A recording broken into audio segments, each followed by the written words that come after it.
Es hora de levantar nuestras cabezas y cumplir nuestra misión. Esto es Misión Despertar.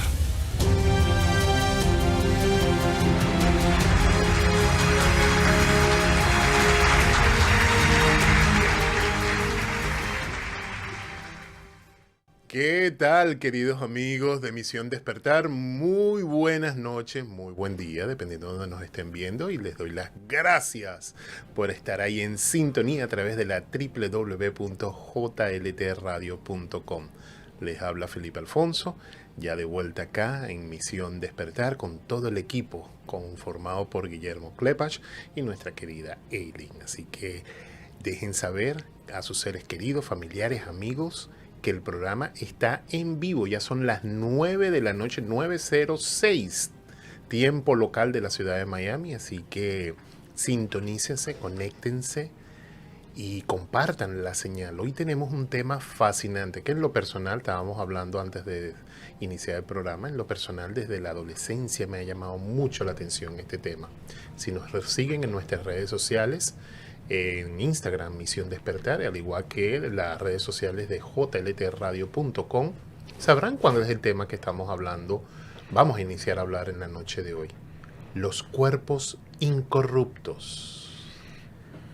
¿Serán cierto? ¿Serán santos? ¿O serán creaciones de la iglesia? ¿Qué sabes tú sobre los cuerpos incorruptos? Déjanos saber en vivo a través del chat de la radio jltradio.com y comparte con nosotros este fascinante tema como misterioso, un poquito, como diríamos en inglés, creepy, así que pueda que muchos de ustedes se sientan un poquito extraño, inconforme, pero es interesante saber si de la ciudad donde tú nos estás viendo, del pueblo que tú nos estés viendo, en tu templo, en tu iglesia, ¿hay un cuerpo incorrupto? ¿Has preguntado al párroco de la iglesia si hay un cuerpo incorrupto? Comparte con nosotros tu experiencia a través del chat de la www.jltradio.com y si no, bueno, comunícate con nosotros en vivo, teléfono 305-521-3434 y si es por Telegram o WhatsApp es el 786-315-0689. Y déjanos saber si en la ciudad donde tú vives, en el poblado donde tú vives, alguna de tus iglesias tiene un cuerpo incorrupto o has tenido experiencia sobre ellos. Vamos ya a iniciar el tema que está bien interesante. Ya Guillermo Klepach aquí ya tiene toda la maquinaria preparada para instruirnos en este tema y bueno, ya nuestra querida Eileen también acá. Buenas noches, Felipe. Buenas Bienvenido noches. de vuelta. Gracias, sí, gracias a Dios ya Te estoy extrañábamos. Yo también a ustedes los seguía y interesantes los temas, muy interesantes los temas. La verdad que sí. Sí, el de la semana pasada estuvo también muy bueno. Hice también mi puntaje y salí sobresaliente. No me extraña. Quedaron más temas. Vi en el chat muchas personas conectadas con más interés sobre el tema de la parte mediúnica y todo eso. Así mismo es. Buenas Así noches, que, Guillermo. ¿Cómo buenas. estás? Guillermo, bueno, haciendo sí sus ajustes técnicos. Preparándose. ¿Y tú hiciste tu tarea de los cuerpos incorruptos? Hice mi tarea y fue como dije, nada más que a Guillermo se le ocurre hablar de este tema. ¿Has escuchado alguna vez este tema? Por lo menos en tu cultura, en tu país, en tus tradiciones, se habla de los cuerpos incorruptos. En la tradición católica se habla mucho de este tema, pero no, o sea, se pone como algo, era santo, ¿ves? Sí. Y de ahí en adelante no se habla más. Para nuestros oyentes y cibernautas de México, esto es un tema que no tiene nada que ver con las momias de Guanajuato. Así que esto es un tema completamente diferente, así que los invito a que se sintonicen para que sepan de la voz de Guillermo la diferencia entre una momia de Guanajuato y un cuerpo incorrupto de la Santa Iglesia Católica Apostólica Romana, Guillermo, Señor, qué bueno estar ya reunido el equipo completo aquí. lo mismo digo. Eh, Muchas gracias por seguirnos. Buenas noches. Sí, sí, sí. Y de verdad que los invitamos a que nos sigan no solamente todos los jueves a través de la señal de la www.jltradio.com, sino que nos sigan también a través de las redes sociales y nos dejen saber qué temas les gustaría. Bueno, este tema es un tema muy... Yo creo... No sé si les va a gustar. Sí, les va a gustar, pero por lo menos se van a instruir Guillermo. y se van a sorprender de muchas cosas que desconocemos de este Tengo tema. una pregunta. ¿Tienes muchas fotos hoy? Sí. Ay, Sería perfecto verlo a través de Roku, Ujú. en pantalla Sí, grande, se ve. ¿verdad? Sentado mientras estás viendo el programa o en tu cama, el que le gusta ver televisión en la cama. Imagínate ver todas estas fotos en estos momentos. Sí. Prepárense. Imágenes. Mira, si ven este programa van a evitarse viajar por todo el planeta buscando eso, porque se lo vamos a mostrar todos juntos aquí. Qué bueno, qué bueno. Perfecto. Se van a ahorrar el trabajo. Bueno, arranquemos con el tema. Arranquemos. Ok, desde el comienzo de la vida, siempre los humanos hemos tratado de dilucidar los misterios de la muerte, ¿no? En varias civilizaciones, especialmente en el antiguo Egipto, que se momificaban los cuerpos, porque pensaban que el individuo seguía del otro lado, ¿no? Y que iba a necesitar un cuerpo después de la muerte. Y no tenían la idea esa de que el alma, o sea, era una mezcla, ¿no es cierto? Entonces le ponían ahí todos los elementos necesarios para que del otro lado pudiera usarlo, y también tenían su bote y sus cosas. Pero en este caso no solo pasa en el catolicismo los cuerpos incorruptos. Hay muchos que no se conocen porque solo la iglesia los publicita y los expone también, ¿no es cierto? En las iglesias europeas es posible ver entonces en una urna de cristal algunos cuerpos que están recostados ahí. Algunos son cuerpos simulados, no son realmente cuerpos muertos. Otros, según dicen, le hacen un tratamiento de cera. Yo tengo una pregunta antes de continuar. Ujú. Yo pensé que cuando lo ponían en la urna de cristal era porque la categoría era... Sí, es. Ajá. Es. Sí, pero la categoría es un poco resbaladiza, ¿no? Yo vi, por ejemplo, en Brasil, en la iglesia de Don Bosco, lo vi, estaba Don Bosco ahí, pero es un maniquí, una réplica, ¿no? Y se ve exactamente lo mismo, porque en definitiva, ¿qué se ve? Una persona parece que está durmiendo, nada más. El misterio de los cuerpos incorruptos todavía no se ha dilucidado, porque a pesar de muchas investigaciones,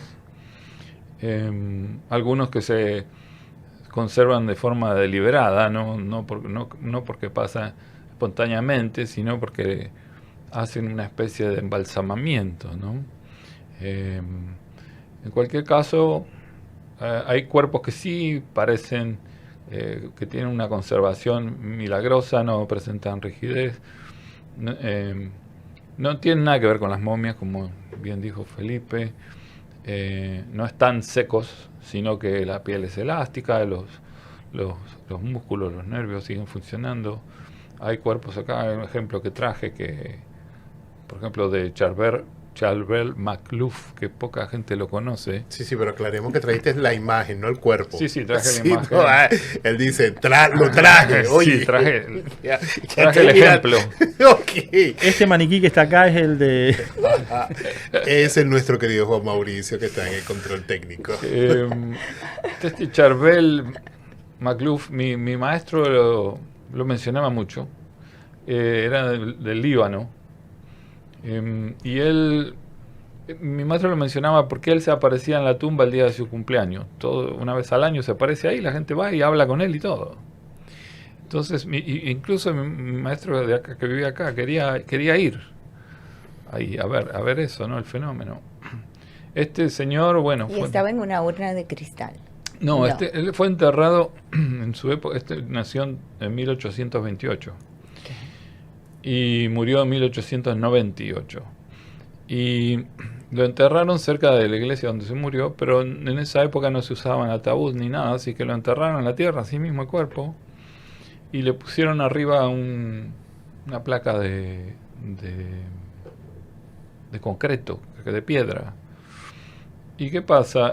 Había muchas lluvias y bueno, al año de estar eso ahí, pensaron, ya imagínate, no queda nada.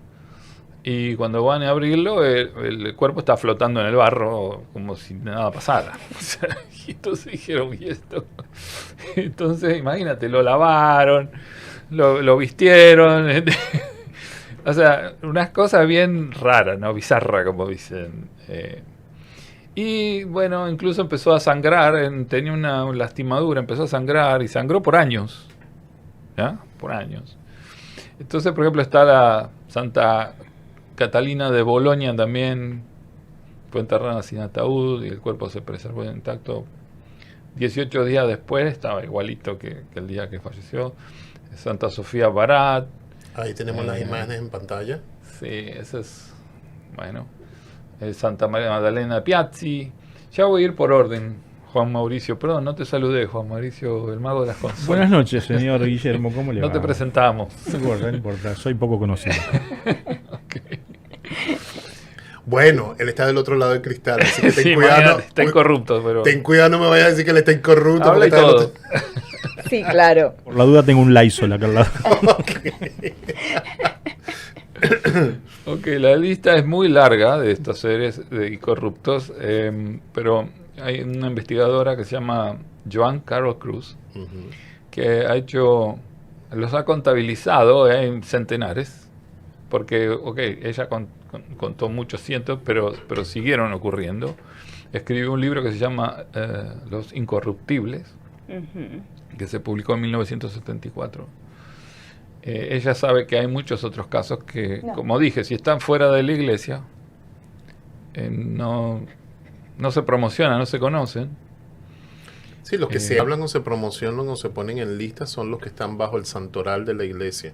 Claro. O sea, bajo la observación O o se la lupa declaran santo. sí, bajo la lupa o la investigación de la Santa Sede. Como definición diríamos que son cuerpos que se conservan en perfecto estado de preservación sin haber tenido ningún proceso especial. ¿No es cierto? Incluso, pero la iglesia hace trampa en ese caso. Los cuerpos... ¿En qué? Porque a veces sí le hacen procesos especiales, ¿no? Okay. De muchas formas, o antes o después.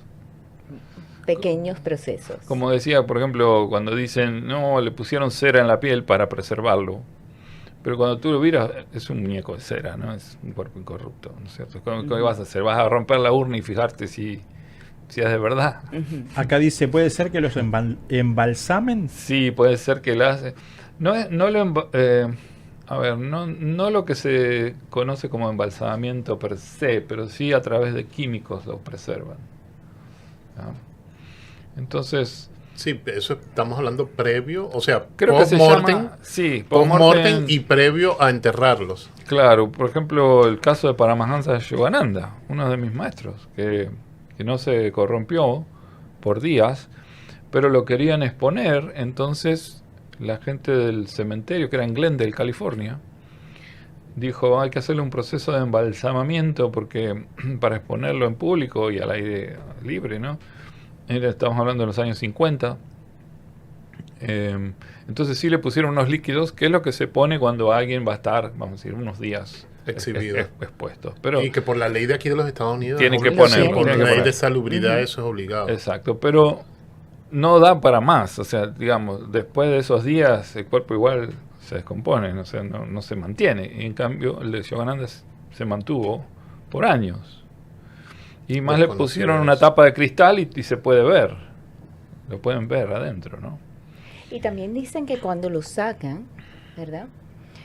No tienen ningún olor negativo. Algunos tienen perfumes de ciertas santas. Hay un par de santas. Y Yo, ahora les voy a mencionar quiénes son exactamente, ¿no?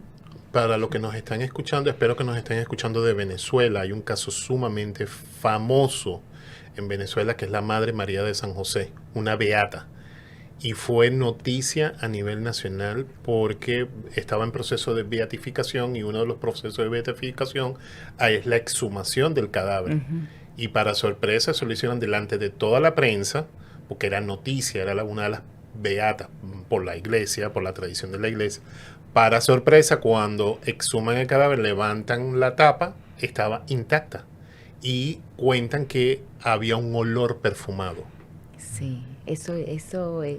Y eso impresionó mucho y fueron muchos científicos en aquel momento, en los años 90, a Venezuela, a hacer investigación de este caso, porque fue uno de los casos en aquel momento donde lo que es el cuerpo incorrupto estaba completamente preservado sin ningún aditivo químico, o sea, Sí. completamente natural.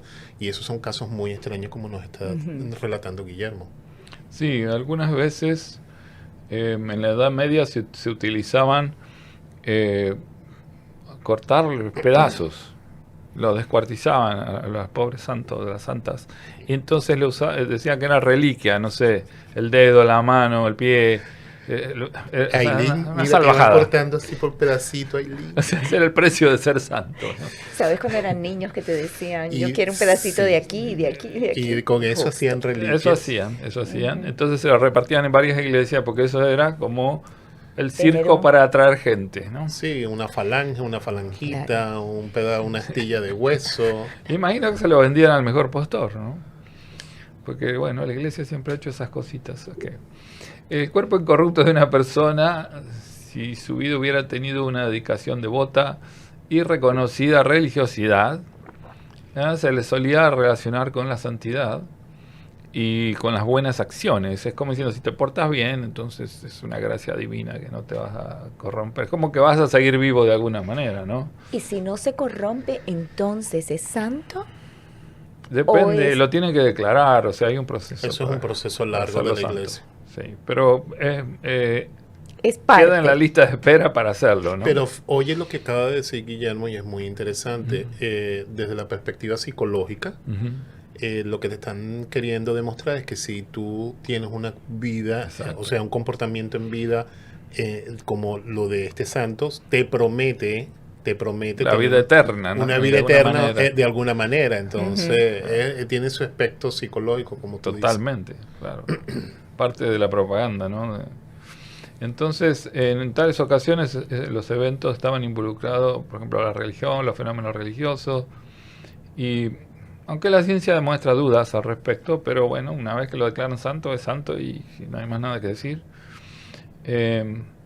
Cabe destacar que no son ni cuerpos momificados, que se encuentran en buen estado de conservación, aunque algunos que voy a mostrar sí están momificados, y igual les llaman incorruptos. Muchas de estas personas religiosas han tenido una vida llena de eventos inexplicables, como por ejemplo el Padre Pío, no solo, o sea, que su cuerpo no se haya corrompido, fue una de tantas cosas que hizo, porque hizo unos milagros extraordinarios. O sea, Totalmente. yo no dudo en lo más mínimo de esa persona, ¿no es cierto? Su devoción, su contacto con lo divino, los milagros que hacía, tuvo estigmas, sanaba gente, bilocación, la Sí, lista es interminable. toda una serie de O lo sea, que hoy se eso conocería sí, como para fenómeno. mí es el santo verdadero, ¿no es cierto? Sí, también, definitivamente. Claro. E incluso la cabeza sí se deterioró. Había un poco de líquido que empezó a salir que hizo que la cabeza, pero el resto del cuerpo para nada. Sí, porque se hace moho y cosas así. Ujú. Y también atacan bacterias y cosas, ¿no es cierto? Ok, entonces se dice que el cadáver totalmente incorrupto, cuando el momento de encontrarse tiene las mismas propiedades que el momento en que se enterró, es decir, que carece de signos de decomposición, la carne está elástica, no tiene olor feo, tiene a veces, como dijimos, perfume, hasta que puede llegar a distinguirse. En algunos casos era olor a rosas, olor a jazmín, olor a distintas flores, según los expertos.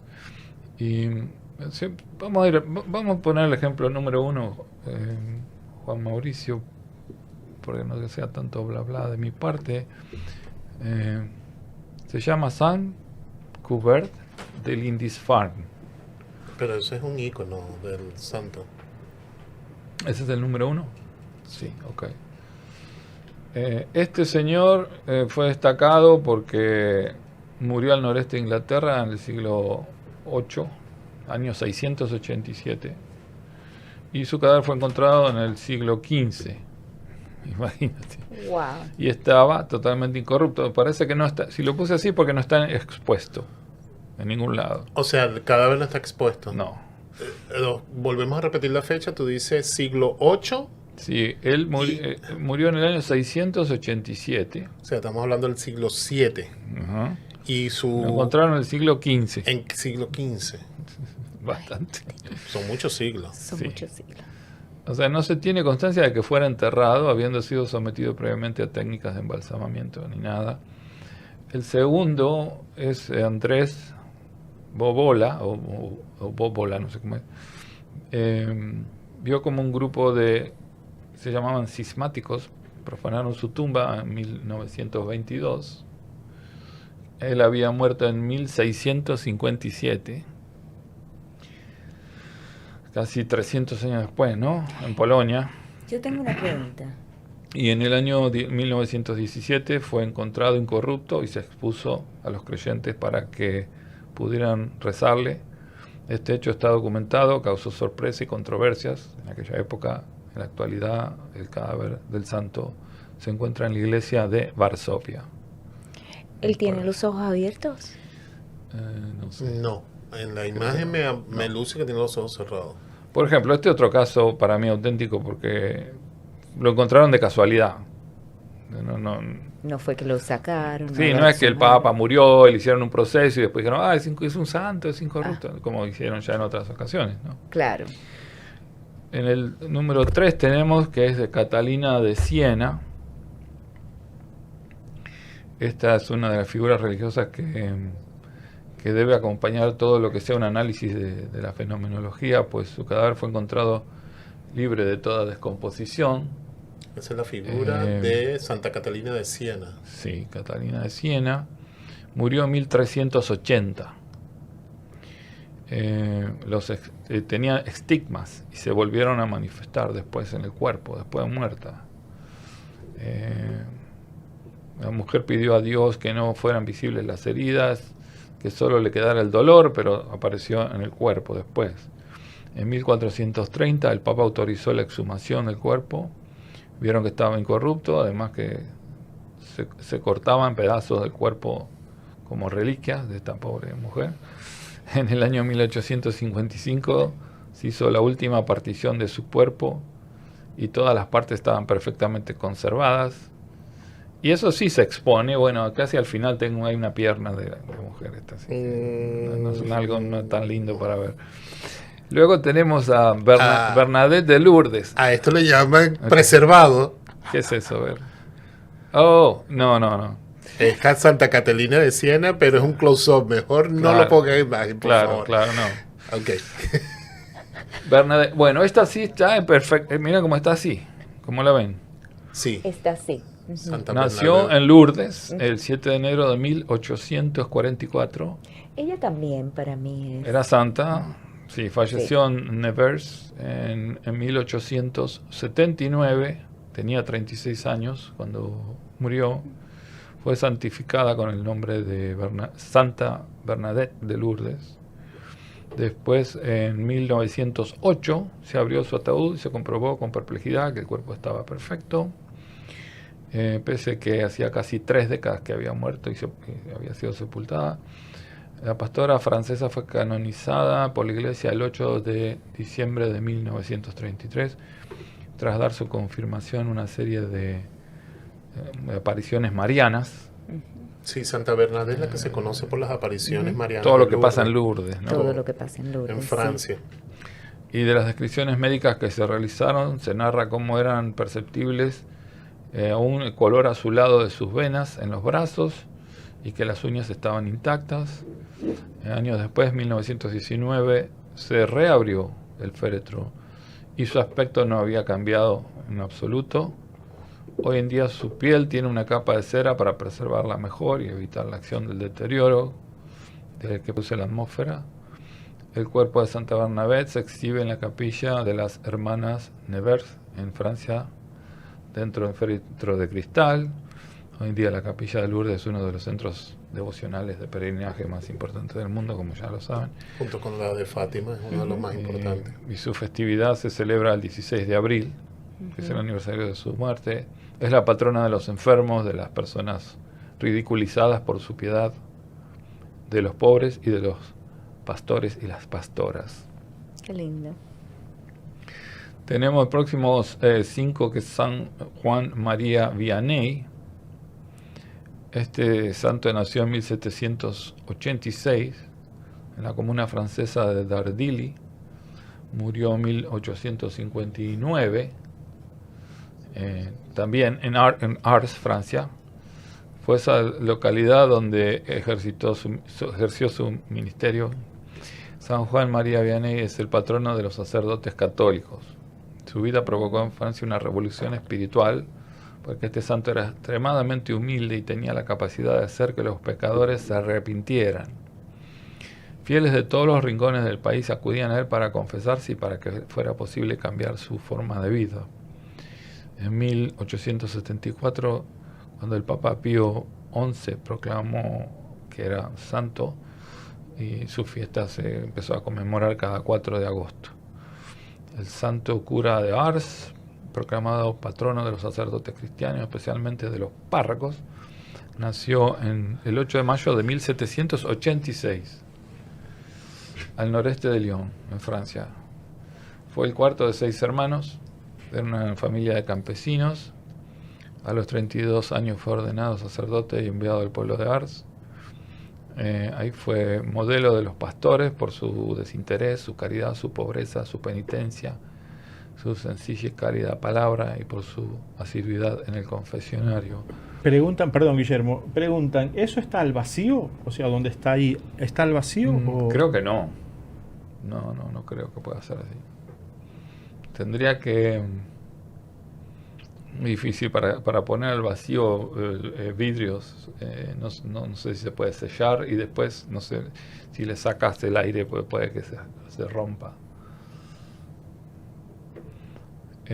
No sé realmente cómo, porque no son todos iguales, hay veces que tiene solo un vidrio adelante y todo el resto es de otro material, a veces todo vidrio, todo alrededor, sí, depende. Pero muchos de ellos no están al vacío, ¿no? Entonces, para terminar, a él acudían sabios ignorantes en demanda de consejo, convirtiéndose su parroquia en un centro de peregrinación. Murió en 1859, fue canonizado por Pío XI en 1925. Lo proclamó patrono de los párrocos y pastores de las almas. ¿Qué más? Beato Aloysius Stepinac. Aloysius Stepinac fue croata. Nació el 8 de mayo de 1898. Fue arzobispo católico de Zagreb, capital de Croacia, desde 1937 hasta su muerte, que fue en 1960. Su cuerpo se conserva en la catedral de Zagreb y tiene un tratamiento de cera para su conservación. O sea, cuando dicen eso yo también tengo dudas porque no sé si es un muñeco de cera. Sí, y que si lo observa, okay. Mírale las manos, observa las manos. Sí, sí. Bueno, después de su muerte en 1998, sí. Juan Pablo II lo declaró mártir. Su beatificación fue muy controvertida, ya que fue acusado y juzgado por colaborar con el régimen nazi en Yugoslavia. Y esto fue durante la Segunda Guerra Mundial. Entonces, voy a decir un poquito la opinión de los especialistas. Hay un señor que se llama Humbert Larcher, doctor en medicina y licenciado en filosofía, ya falleció en 2008. Fue investigador de parapsicología y uno de los fundadores de la Sociedad Tanatológica en 1966. Investigó específicamente los casos de los cuerpos incorruptibles. En su tesis doctoral de 1951, sobre la introducción al estudio de la adaptación a la muerte funcional, comenzó a evocar los cuerpos incorruptibles descubiertos. Antes no se hablaba de esto. En su libro en idioma francés llamado ¿Puede la sangre vencer a la muerte?, ¿Por qué no se hablaba? Fue reeditado en 1990 porque nadie se quería meter con la iglesia. Sí, ese es el detalle. Discutirles. Este libro fue reeditado en 1990 con el título de La Memoria del Sol. Memoria del Sol en las fronteras de la muerte. En la revista, esto es francés, Revue Métaphysique, la revisión metafísica del mes de marzo de 1954, relata una comunicación sorprendente sobre estos casos extraordinarios de cuerpos incorruptos. En el artículo menciona 3 casos de incorrupción de la carne, entre ellos de Santa Teresa de Ávila de Ahumada, que fue enterrada en 1515, con el cuerpo intacto, exhalando olores de lirios, jazmines y violetas. En 1598 se erigió un monumento de piedra en el lugar del cementerio original, y el cuerpo fue colocado en un espléndido santuario donado por la duquesa de Alba. Esta descripción estaba grabada en la tumba. Bajo este mármol no yacen sus cenizas, sino su carne flexible e incorruptible, cuyo olor tan dulce es el signo maravilloso de su gloria. Entonces este señor dice que los cuerpos incorruptibles se han mantenido casi perfectos por más de 1000 años, algunos. Y se pregunta, ¿podemos creer en los milagros? Y él dice, bueno, los milagros existen, ocurren todos los días a nuestro alrededor, desde que nos levantamos en la mañana hasta que nos acostamos por la noche, pero no le prestamos atención. Así que despertemos, abramos los ojos y el corazón. Y entonces otros dicen que hay sustancias químicas involucradas. Hay diversas hipótesis que han propuesto que, para explicar el fenómeno, ¿no? Resulta plausible la relativa, algo relativo a las dietas. Dice que ciertas dietas pueden producir eso, especialmente en los casos de, se llama inedia. La abstinencia de comida y bebida favorece al cuerpo, que el cuerpo no se eche a perder, de modo que lo harían cuando uno come sustancias normales. Muchos de estos sacerdotes, eso sí, se privaban, hacían ayunos prolongados. Tal hipótesis no se puede explicar siempre, además podría repetirse igualmente en víctimas de hambre, y no pasa, gente que murió de hambre y no quedan incorruptos. Y no hay una constancia segura de que ese fenómeno es así, aunque puede ser que en algunas ocasiones, ¿no?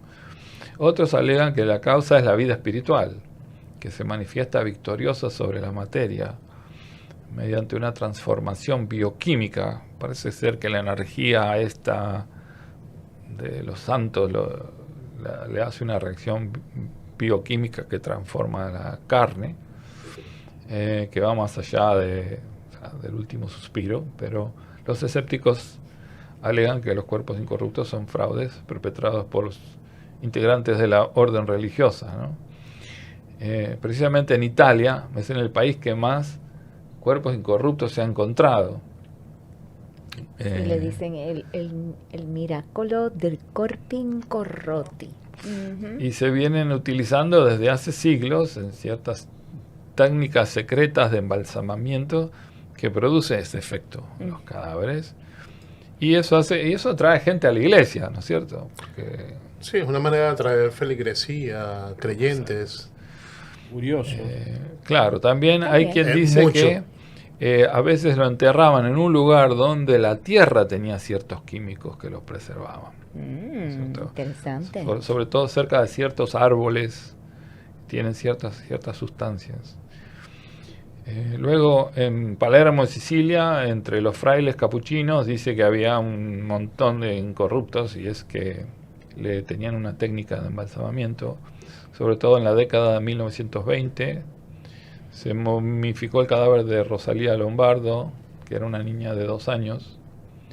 Según un escritor, Maurio Piccoli, el responsable del proceso fue el doctor Solafia, mediante inyecciones de diversas sustancias químicas. Su aspecto actual es extraordinariamente fresco, tiene los ojos cerrados, la piel esponjosa, sonrosada. Y para obtener semejantes resultados se recurre a la transformación de la grasa en cera cadavérica, que se llama, algo que se observa también en el fenómeno natural denominado adiposira, que se produce cuando el cadáver se expone a un ambiente de humedad relativa pero estéril. En el cementerio de los Inocentes de París se descubrieron cientos de cuerpos incorruptos en las fosas comunes donde se almacenaban desde hacía siglos. Había miles de cadáveres apilados, todos conservados. O sea, ¿por qué, no? Tras haberse producido la primera fase de la saponificación de los tejidos por la hidrólisis de la grasa, las partes blandas se transformaron en un material de apariencia plástica.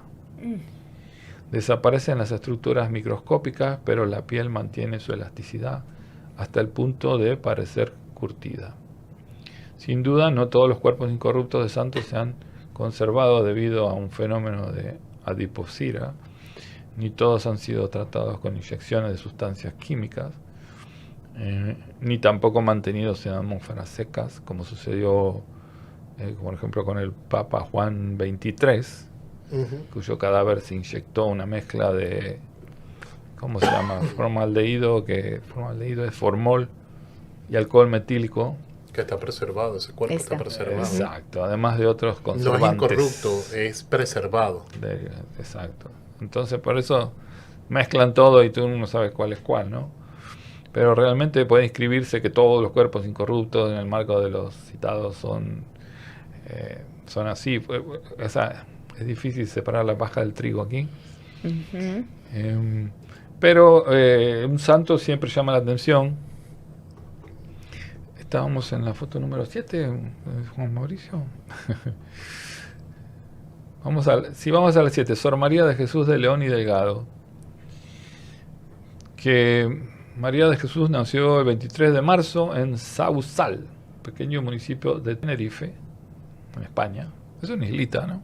Sí. Murió con una energía espectacular. 1731 murió. Y su cuerpo se conserva. Si ahí no la veo muy conservada, que digamos. No, pero yo tampoco, pero... está en el convento de Santa Catalina de Siena, en San Cristóbal de Laguna. Sor María de León y Delgado es conocida como la Ciervita, porque es una de las figuras más veneradas de las Islas Canarias. Además de ser uno de los cuerpos incorruptos, Sor María se le atribuyen varios misterios y milagros, como la aparición de estigmas, la levitación, la clarividencia, la hipertermia, que es una temperatura corporal anormalmente elevada. Y bueno, para mí los que hacen esas cosas, sí, no me extrañaría que su cuerpo se sobrecalentara. Se mantenga, ¿no? Bien. O sea, que mantenga temperatura. Porque son personas que a lo mejor no son ni humanos. Vamos a ponerlo así, ¿no? No sabemos. Tienen aspectos humanos. Muchos de estos cuerpos entonces no tienen lo que se conoce como el ritus mortis. No. Guillermo, ¿y no cabe la posibilidad de que, como tú estabas diciendo hace un instante, de que dada esa vida monástica, esa vida dedicada a la oración, a la contemplación, a la meditación, al ayuno, porque muchas de estas personas en vida practicaban el ayuno, no había el abuso de alimentos o de sustancias tóxicas o químicas de la época. Posiblemente lo que más podían tomar era cerveza del convento o del monasterio o un vino, pero asumo yo que esa vida de ellos era una vida más que todo contemplativa, monástica, vivían más que todo en una austeridad, la alimentación era muy limitada, la comunión era la base de ellos. ¿No cabe la posibilidad de que haya también algún elemento energético? Sí, para mí sí. Para mí caben todas las posibilidades, ¿no? Pero lo que no me gusta es que mezclen, por ejemplo, un cuerpo tratado, un cuerpo momificado, un cuerpo... Y lo exhiben de la misma forma. De la misma forma que uno que realmente hizo una hazaña, ¿no es cierto? Eso es todo. Y no te lo especifican. Claro. Piensas tú que estás ahí claro. en la capilla o en la catedral viendo a alguien que y en estás realidad viendo un muñeco y te dicen que es un santo, ¿no? Está totalmente producido. Claro. Entonces yo tuve un caso que investigamos con el profe Morales hace como 20 años atrás, porque una persona que él conocía, ¿ya?, era sobrino de un cura en Argentina que murió, y cuando fueron a sacar, yo creo que en Argentina es a los 10 años que lo desentierran, algo así, para sacar los huesos de ahí y ponerlo en el osario, ¿no? Fueron y estaba intacto, y era el tío de este muchacho, pero estaba toda la tierra, o sea, se había deshecho el ataúd y todo estaba todo con tierra encima, tapado de tierra. Pero el cuerpo, ¿cómo estaba? ¿En qué El condiciones cuerpo estaba? estaba perfecto. Entonces el sobrino O sea, se descompuso fue la urna. sí, se descompuso La la caja, la madera, todo, pero el cuerpo no. Entonces la tierra le había caído encima, estaba todo sucio. Entonces cuando lo sacan, el sobrino lo lava con una manguera. Y nosotros lo invitamos al programa, imagínate, porque dijimos, lo lava con la manguera como si fuera un carro, ¿no es cierto? Y nada, y queda perfecto, ¿no?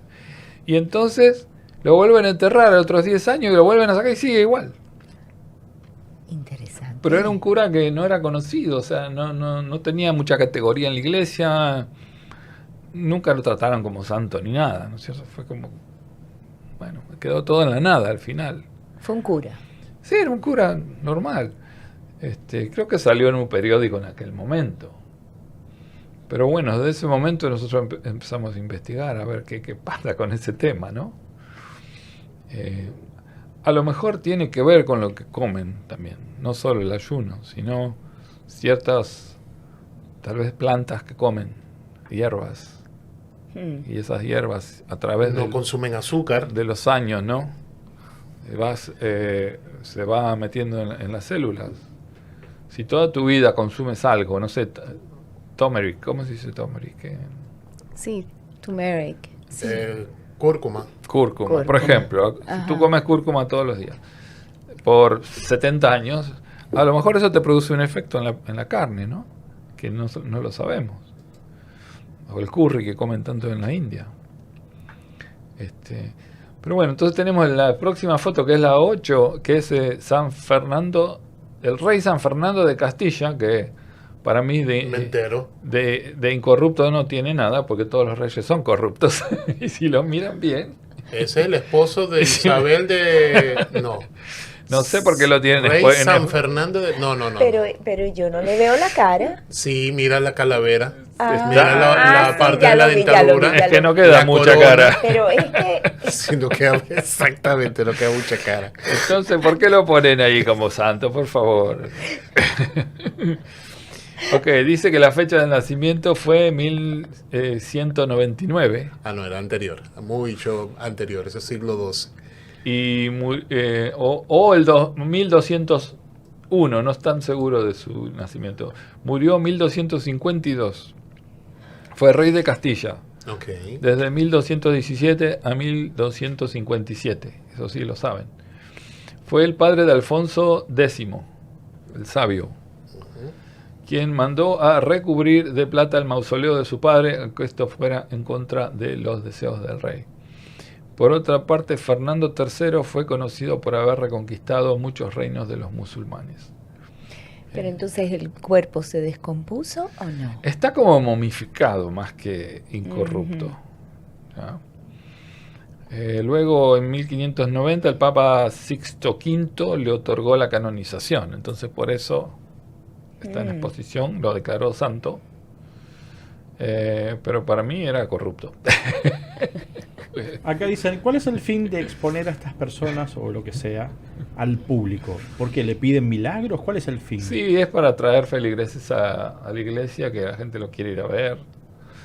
Por ejemplo, los casos reales, la gente iba a rezar. A veces hay sanaciones de ciertas, por ejemplo, lo de Lourdes, ¿no? Había sanaciones espontáneas de la gente que se acercaba ahí, al cuerpo ese. Parece que alguna energía queda dando vuelta, ¿no?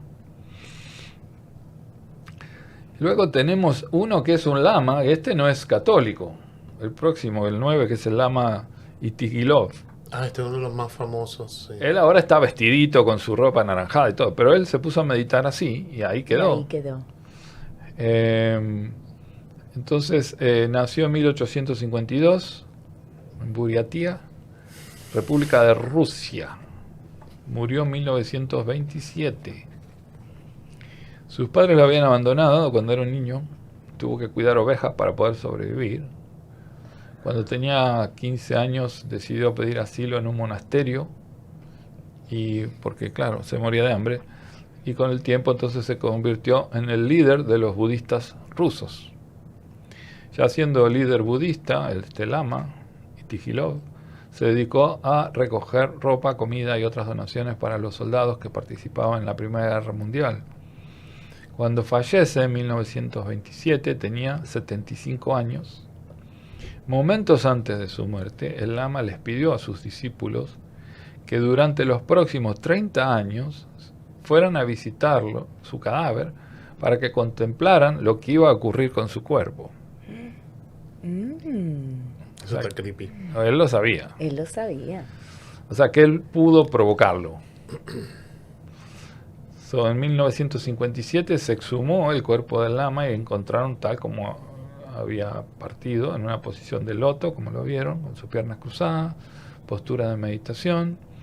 En el año 2012 volvió a exhumar el cuerpo por petición del lama Bimba Dorziyev.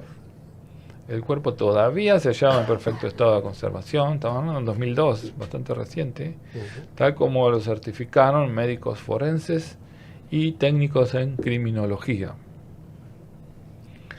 Otro lama que se llama Ambo Asusheyev decía que esto era el mayor milagro que él había visto en su vida y que la incorruptibilidad del lama demostraba que existen ciertos acontecimientos sobre los que el tiempo no tiene ningún poder. Wow. Y agregó que mucha gente no ve lo evidente y que no lo quieren creer aunque lo vean. Desde su fallecimiento el cuerpo del lama fue exhumado 3 veces y aún continúa incorrupto. Wow. Por ejemplo, ese caso, ahí no hay nada que inventar, o sea, el cuerpo está incorrupto. Exacto. No, y que por fase le han hecho seguimiento. Sí, Claro. y no hay ninguna cosa, ningún dogma atrás tratando de forzar su santidad ni nada, ¿no? Okay. Y aparte él lo anunció. Sí, Es otro tema. eso es. Quiere decir que él lo completamente. provocó de alguna manera, quiere decir que sabe algo que no sabemos. Ujú. Y él dijo 30 años. ¿Y después de los 30 años qué pasa? ¿Desaparece? Y ya él fue, falleció en 1927 y en el 2002 todavía estaba bien. O sea que ya habían pasado 30 años. O sea que no, yo creo que va a ir más de 30 años. Luego yo he leído que este lama lo ven ahí, porque eso era una especie de cueva donde él iba a meditar. Pero tenía la cueva que era como una casa. Y muchos discípulos dicen que lo ven ahí adentro caminando, que anda por ahí, que él andaba alrededor de su cuerpo. ¿Okay? No sé si es que del otro lado lo mantiene vivo o cómo es la cosa. Ujú. Puede ser, claro. Sí, porque hay cositas de estas muy, muy raras. ¿Ya? Ujú.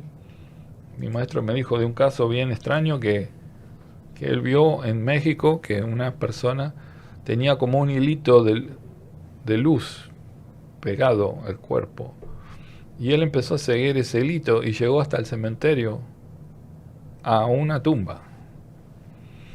Entonces, no sé si es que el cuerpo da ese vida. está alimentándose Ujú. y cómo lo hacen. Qué hilo tan largo.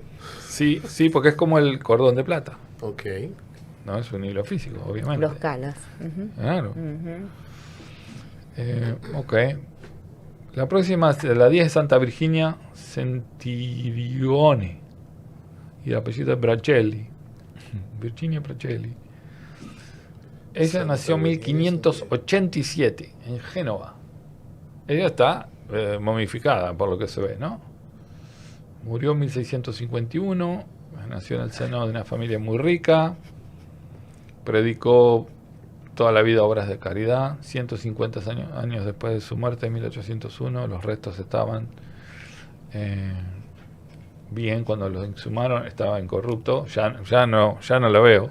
Tiene cara de agonía. Ya no lo veo incorrupto.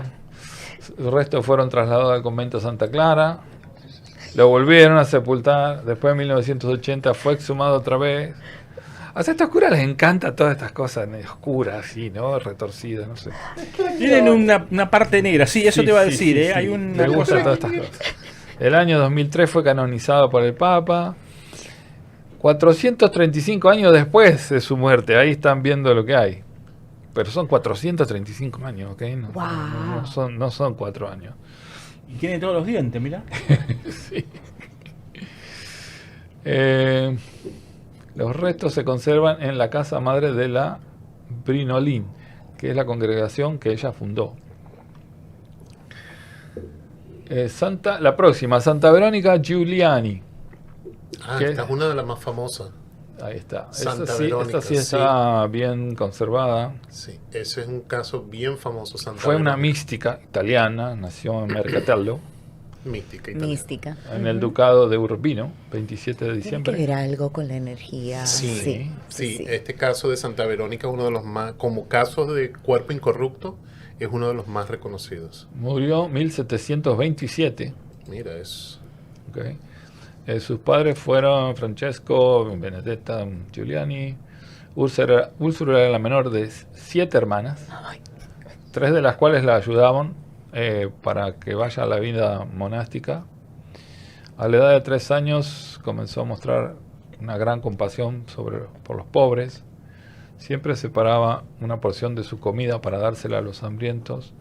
Incluso regulaba parte de lo que vestía cuando se encontraba con niños pobres o con poca ropa. Su infancia se destaca por ser traviesa, caprichosa, impulsiva. Como yo. Apoyada por sus hermanas, fue progresivamente desarrollando una gran piedad, un espíritu de oración.